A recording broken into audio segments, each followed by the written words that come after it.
డబ్బు, అనారోగ్యం, ఉద్యోగం, వ్యాపారం, అప్పులతో బాధపడుతున్నారా? మీకోసమే launch your future programme. Hello నమస్తే, వెల్కమ్ టు సుమన్ టీవీ. ప్రస్తుతం మనతో పాటు మోటివేషనల్ స్పీకర్ రామ్ మెట్టు గారు ఉన్నారు. వీరితో కొన్ని విషయాల గురించి ఈరోజు మనం చర్చిద్దాం. హలో రామ్ గారు, నమస్తే. నమస్తే అండి. కొన్ని సిచ్యువేషన్స్ మనం లైఫ్లో ముందుకు వెళ్తూ ఉన్నప్పుడు, మన కెరియర్లో కానీ ఎప్పుడైనా మనం లైఫ్లో వెళ్తూ ఉన్న టైంలో చాలా మందిని మనం కలుస్తూ ఉంటాం. అండ్ కొంతమంది ఫ్రెండ్లీగా ఉంటారు, కొంతమంది మనతో లైక్ లాంగ్ జర్నీ కంటిన్యూ చేస్తారు, షార్ట్ చేస్తారు. బట్ అందులో most of the times we go through such people who are like మనతో అంత పడని వాళ్ళు కూడా ఉంటారు అనమాట. మన సక్సెస్ని చూడలేని వాళ్ళు, వీడిని ఎలా మనము కిందకి లాగాలి అనో, లేదంటే కంటిన్యూస్గా కాన్స్టెంట్గా వాడి మీద నెగిటివ్గా చేయడము. అంటే మనకి ఎలా ఒక్కొక్క టైంలో ఎలా అనిపిస్తుంది అంటే, అసలు వీడు ఎందుకున్నాడు నా లైఫ్లో అనే స్టేజ్కి వస్తుంది. బట్ మనం ఆయన అక్కడి నుంచి తప్పుకొని వెళ్ళలేం. సో అది మేబీ ఫ్యామిలీ మెంబర్ కావచ్చు, లేదంటే ఫ్రెండ్ కావచ్చు. So we can't throw him, like మన లైఫ్ నుంచి పడేయలేము, మనము బయటకు వచ్చేయలేము, వాళ్ళతోటే డీల్ చేయాలి. బట్ పక్కనే ఉన్నాడు, ఏం చేయాలి? How to handle that? Actually definite గా అండి, మనము ఈ సొసైటీలో ఉన్నప్పుడు మన చుట్టుపక్కల రకరకాల మనుషులు ఉంటారు. అందులో మనల్ని చిన్న చూపు చూసేవాళ్ళు, లేదా ఏంటంటే పద్దాక మనల్ని హింసించే వాళ్ళు, వీళ్ళందరూ చాలా మంది ఉంటారు చుట్టుపక్కల. సైకలాజికల్ గా కానివ్వండి.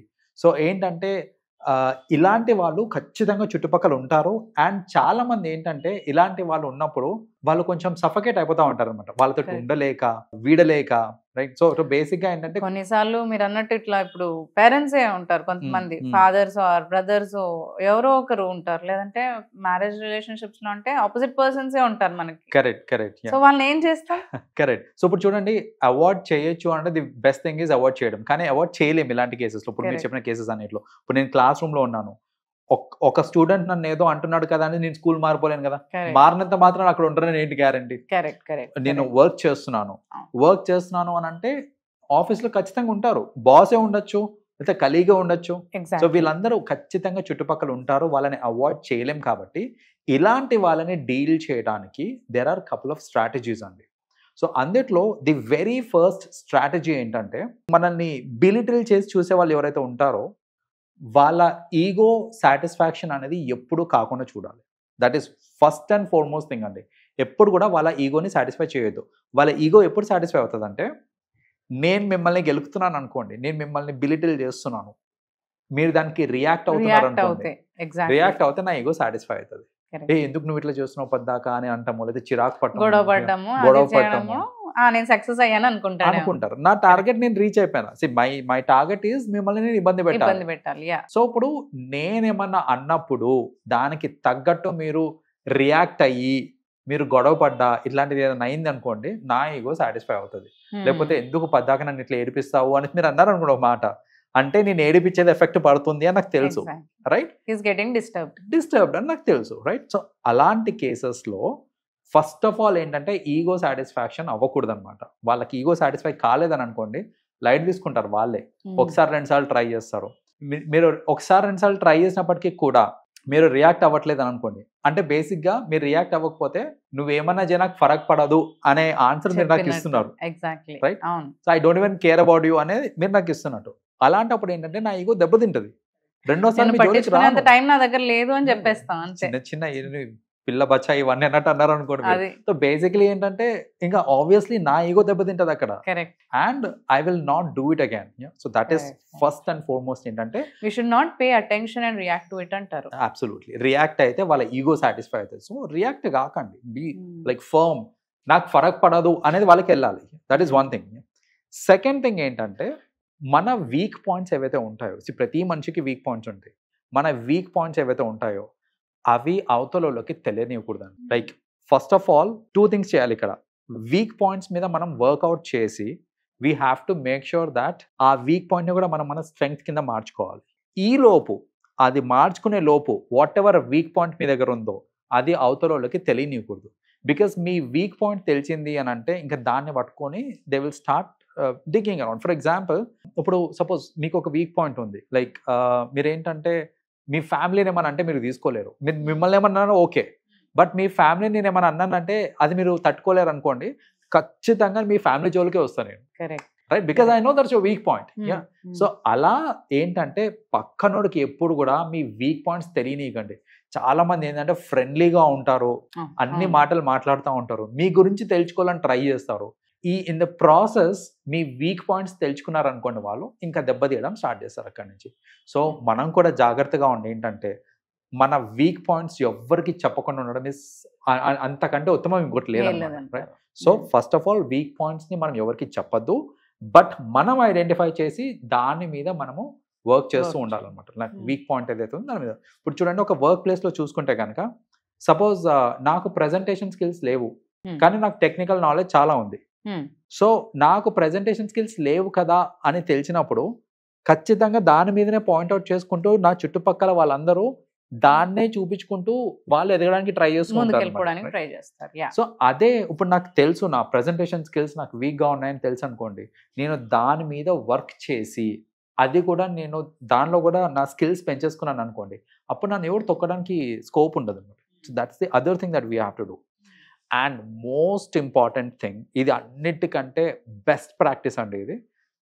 మీరంటే పడని వాళ్ళు మన అంటే మీ చుట్టుపక్కల ఉంటారు కదా, వాళ్ళకి గట్టి దెబ్బ వేయాలి అని అంటే that can be done only through your success. మీరు సక్సెస్ఫుల్ అయ్యి చూపించారనుకోండి, that is the best answer. That is the best answer అండి. అన్ని మూసుకొని కూర్చుంటారు. ఇంకా చెప్తున్నా కదా, అంటే బేసిక్గా ఏంటంటే నువ్వు చెయ్యలేవు అన్న వాళ్ళు, నిన్ను చిన్న చూపు చూసిన వాళ్ళు ఎవరున్నారో వాళ్ళందరికీ చేసి చూపించారనుకోండి, వాట్ ఆర్ యూ అనేది మిమ్మల్ని మీరు ప్రూవ్ చేసుకున్నారనుకోండి, అంతకంటే గట్టి దెబ్బ ఇంకోటి ఉండదండి. లైఫ్లో మర్చిపోలేరు అలాంటి దెబ్బ.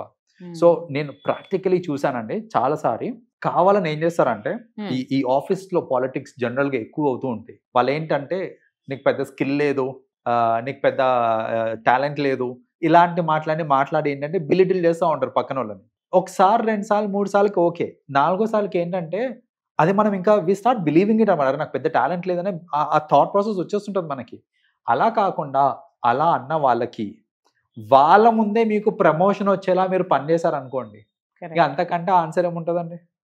మీరేం అరవాల్సిన పని లేదు. అరవాల్సిన పని లేదంటే ఇది ఒకటి గుర్తొచ్చింది నాకు. చాలా మంది చేసే ఒక మిస్టేక్, మేజర్ మిస్టేక్ ఏంటంటే ఇలాంటి వాళ్ళు ఉన్నప్పుడు వాళ్ళు ఏదైనా అన్నారనుకోండి, రియాక్ట్ అయిపోతారు. రియాక్ట్ అయిపోయి గట్టిగా అరిచేస్తూ ఉంటారు. గట్టిగా అక్కడ వీళ్ళు సైలెంట్ గా చేసింది కనిపిదు, మనం గట్టిగా అరిచింది కనిపిస్తుంది అంతే. ఇప్పుడు పక్కన కూర్చొని నేను ఏదో చెప్పాను మీకు, మీరు రియాక్ట్ అయిపోయి మీరు గట్టిగా నేను అరిచేశారనుకోండి, నేను అందరూ కీర్తి ఎప్పుడు అట్లనే అరుస్తాను. అంటే అక్కడ నేనేం చేశానని ఎవరు తెలియదు అక్కడ, బికాజ్ నేను అరవలేదు. నేను చేయాల్సింది సైలెంట్ గా చేశారు. మీరు రియాక్షన్ అంత గట్టిగా ఇచ్చినప్పుడు మీరే దోషులుగా మిగిలిపోతారు అక్కడ. సో అంత రియాక్షన్ అనేది ఎప్పుడు ఇవ్వకూడదు. రెండోది, మీరు అరుస్తున్నారు అని అంటే మోస్ట్ ఆఫెన్ ఏమవుతుంది అని అంటే people will take you wrong. నువ్వు ఏదో తప్పు చేసావో దాన్ని కప్పిపుచ్చుకొని అరుస్తున్నావు అని అనుకుంటారు తప్ప, లేదా మీ హోల్ యాటిట్యూడ్ని తప్పుగా తీసుకుంటారు. కానీ మీరు గనక సైలెంట్గా స్టబర్న్గా ఉండి పక్కన వాళ్ళు ఎంత గట్టిగా అరిచినా, మిమ్మల్ని ఎంత కెలిగినా మీరు ఓర్పుగా ఉండి మీరు అరవకుండా ఉండి దానికి సైలెంట్గా ఆన్సర్ ఇచ్చారనుకోండి, పవర్ మీ దగ్గర ఉన్నట్టు, అరిచిన వాళ్ళ దగ్గర కాదు. ఈ కామ్గా రెస్పాన్స్ ఇస్తున్నారు అని అంటే that shows your temperament, that shows your composer. అసలు మీ సెల్ఫ్ కంట్రోల్ ఎంత ఉంది అనేది అక్కడే తెలుస్తుంది మనకి. ఇవి చూపించండి జనాలకి మీరు. సో ఎవరన్నా మనల్ని బిట్రే చేస్తున్నారు అనుకోండి, వాళ్ళు మన మీద అరుస్తున్నారు అని అంటే వాడు అరిచాడు కాబట్టి నేను అరిచాను, వాడు కొట్టాడు కాబట్టి నేను కొట్టాను, ఇలాంటి అన్నీ ఏంటంటే వాడికి ఇంకా ఏంటంటే తేడా. ఇప్పుడు వాడు అరిచాడు మీరు అరిచంటే ఏంటి తేడా ఇంకా. సో ఆ తేడా చూపించడం చాలా ఇంపార్టెంట్. వాళ్ళు అరుస్తున్నారు కదా అని మనం కూడా కుక్కలాగా అరచడం కాదు. మీరు కంపోజర్ మెయింటైన్ చేయండి. మెయింటైన్ చేసి నిదానంగా ఆన్సర్ ఇచ్చారనుకోండి, అప్పుడు కైండ్ ఆఫ్ ఫ్రస్ట్రేషన్ వాళ్ళకి ఏదైతే వస్తుందో అవతల వాళ్ళకి, వాళ్ళు ఇంకొకసారి మీ జోలికి కూడా రారు చెప్పాలంటే. సో వీటిని కరెక్ట్గా ఫాలో అయ్యి, అంటే చాలా మంది అన్అవాయిడబుల్ ఉంటారు. కొందరు ఏమనుకుంటారంటే ఈవెన్ రిలేషన్షిప్స్లో కూడా ఓ మాట అనేస్తారు. అనేసిన తర్వాత అరే నా పిల్లాన్ని నేను అనలేనా, నాకు ఆ మాత్రం హక్కు లేదా, నా మొగ్గుని నేను అనలేనా, ఆ మాత్రం హక్కు లేదా. అంటే రిలేషన్షిప్స్ లో ఈ మాటలు ఎక్కువ వస్తాయి. పెళ్ళామన్నప్పుడు ఐ మీన్ లైక్ అదే మన పర్సనే కదా, కొట్టే హక్కు కూడా లేదా, తిట్టే హక్కు కూడా లేదా, గొడవపడే హక్కు లేదా, అడిగే హక్కు లేదా అంటుంటారు. కానీ ఫ్రాంక్లీ స్పీకింగ్ అది చాలా నెగటివ్ ఫినామినా అండి. ఇప్పుడు ఎంత మన వాళ్ళైనా సరే మీరు ఒక మాట జారారు, ఒక మాట అన్నారు అని అంటే లైఫ్ లాంగ్ గుర్తుపెట్టుకుంటారు. అది మీరు ఎంత ప్యాచప్ అన్నా కాండి, ఆ క్రాక్ అది మార్క్ కనిపిస్తుంది, మిగిలిపోతుంది అంతే. లైట్ ఉండిపోతుంది, ఆ క్రాక్ అలా Right. ఉండిపోతుంది. కాబట్టి మనం ఏంటంటే don't take things for granted. ఇలా అప్పుడు ఏంటంటే చాలా మంది బిట్రే చేసేస్తా ఉంటారు. ఇది రిలేషన్షిప్ కి it is going to do a lot of harm. Exactly. So అందుకనే రిలేషన్షిప్స్ నిలబడాలి అని అంటే, ఆర్ ఇలా ఇప్పుడు మనం అన్నట్టు ఎవరైనా బిట్రే చేస్తున్నారు అని అంటే, బెస్ట్ ఇట్లా అరుచుకుంటే రిలేషన్షిప్స్ ఎలాగో పాడైపోతాయి.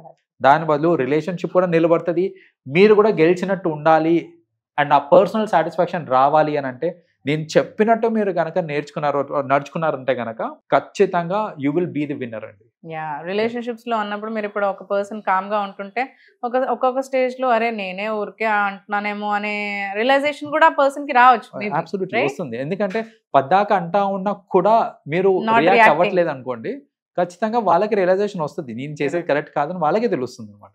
సో అలా ఏంటంటే మీరు విన్ అయినట్టు కూడా ఉంది అండ్ రిలేషన్షిప్ కూడా నిలబడుతుంది. హెల్దీగా ఉంటుంది. యా, థ్యాంక్ యూ రామ్ గారు, thanks for coming. Thank you so much. Welcome అండి.